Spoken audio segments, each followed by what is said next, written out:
Assalamualaikum sahabat yang budiman. Syaitan tak pernah putus asa dalam menggoda anak Adam. Mereka memasuki rumah-rumah manusia, tinggal di dalamnya, turut makan dan minum, tidur, dan lain sebagainya. Jika suatu rumah telah dimasuki dan dihuni oleh syaitan, maka manusia yang tinggal di dalamnya niscaya tak pernah merasa tenang, tentram, apalagi bahagia. Rumah yang nyaman diibaratkan dengan pepatah, Baiti jannati, rumahku adalah surgaku. Mustahil membangun rumah layaknya surga jika tak dapat membentengi diri dari syaitan. Allah Subhanahu wa Ta'ala berfirman yang artinya, sesungguhnya syaitan itu adalah musuh bagi kalian, maka jadikanlah dia sebagai musuh. Quran Surah Al-Fatir ayat 6. Syaitan yang masuk ke dalam rumah akan selalu berusaha merusak keluarga yang tinggal di dalamnya. Syaitan juga akan memutuskan ikatan harmonis antara anggota keluarga, baik suami dengan istri atau anak dengan orang tua. Alhasil, tak akan ada sakinah, mawadah, dan warahmah di dalam rumah yang diganggu oleh syaitan. Tentu setiap muslim harus melindungi rumah agar selalu menjadi surga dunia. Berikut 5 cara membentengi rumah agar tidak dimasuki syaitan terkutuk. Pertama, mengucapkan salam dan berzikir saat masuk rumah. Allah Subhanahu wa Ta'ala berfirman, apabila kalian masuk ke rumah-rumah maka ucapkanlah salam kepada penghuninya, kepada diri kalian sendiri. Salam yang ditetapkan dari sisi Allah yang diberkahi lagi baik. Quran Surah An-Nur ayat 61. Menurut Imam An-Nawawi, seseorang hendaknya membaca basmalah, mengucapkan salam dan membaca zikir pada Allah saat memasuki rumah mereka ataupun rumah orang lain. Hal tersebut juga dilakukan meski rumah tengah kosong atau tak ada penghuni saat memasukinya. Rasulullah SAW bersabda, ada 3 golongan yang mereka berada dalam jaminan penjagaan Allah. Yang ketiga yakni seseorang masuk ke rumahnya dengan mengucapkan salam, maka ia berada dalam jaminan Allah. Hadis riwayat Abu Dawud.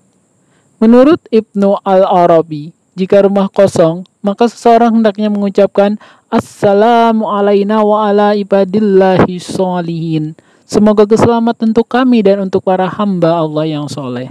Jika saat memasuki rumah ada orang di dalamnya, maka ucapkan Assalamualaikum.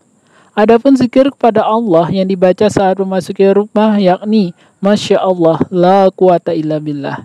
Imam Malik menganjurkan zikir tersebut dibaca setiap memasuki rumah. Yang kedua, berzikir saat hendak makan dan minum.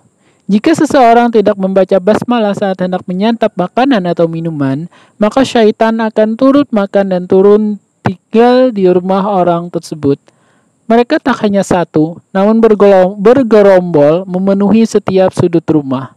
Hal ini dikabarkan Nabiullah Muhammad dari sahabat Zabir bin Abdillah. Rasulullah SAW bersabda, apabila seseorang masuk ke rumahnya lalu ia berzikir kepada Allah saat masuknya dan ketika hendak menyantap makanannya, maka berkatalah syaitan, tidak ada tempat bermalam bagi kalian dan tidak ada makan malam.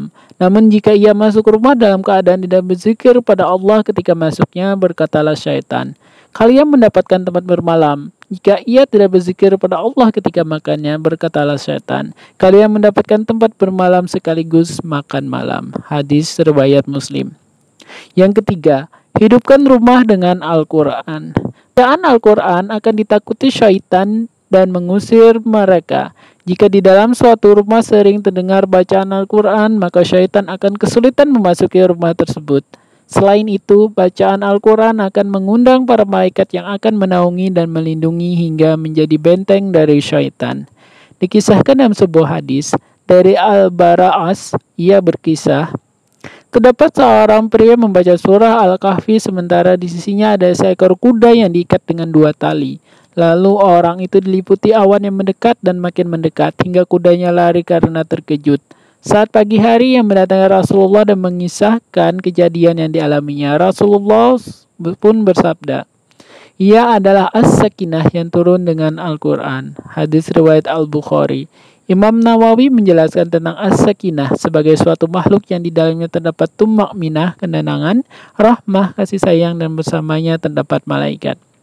Yang keempat, membaca surah Al-Baqarah. Di antara semua surah di dalam Al-Quran, surah Al-Baqarah lah yang paling ditakuti syaitan. rumah yang di dalamnya dibacakan surah Al-Baqarah, syaitan langsung lari terbirit-birit. Cukup banyak hadis Nabi yang menyatakan hal tersebut. Dari Abu Hurairah, Rasulullah bersabda, "Janganlah kalian menjadikan rumah-rumah kalian sebagai kuburan. Sesungguhnya syaitan akan lari dari rumah yang di dalamnya dibacakan surah Al-Baqarah." Hadis riwayat Muslim. Hadis lain Rasulullah juga pernah bersabda, "Sesungguhnya segala sesuatu ada puncaknya dan puncak dari Al-Quran adalah surah Al-Baqarah. Sungguh syaitan bila mendengar bacaan surah Al-Baqarah, ia akan keluar dari rumah yang di dalamnya dibacakan surah Al-Baqarah tersebut." Hadis riwayat Al-Hakim. Yang kelima, mendirikan sholat sunnah di rumah. Bagi pria, sholat sunnahlah di rumah selain sholat wajib di masjid. Adapun wanita, sholatlah di rumah baik wajib maupun sunnah. Dengannya, rumah menjadi tempat yang seringkali terdengar asma Allah dan membuat syaitan enggan untuk masuk. Rasulullah bersabda, "Semestinya bagi kalian untuk mengerjakan sholat di rumah-rumah kalian karena sebaik-baik sholat seseorang ada di rumahnya terkecuali sholat wajib." Hadis riwayat Al-Bukhari dan Muslim.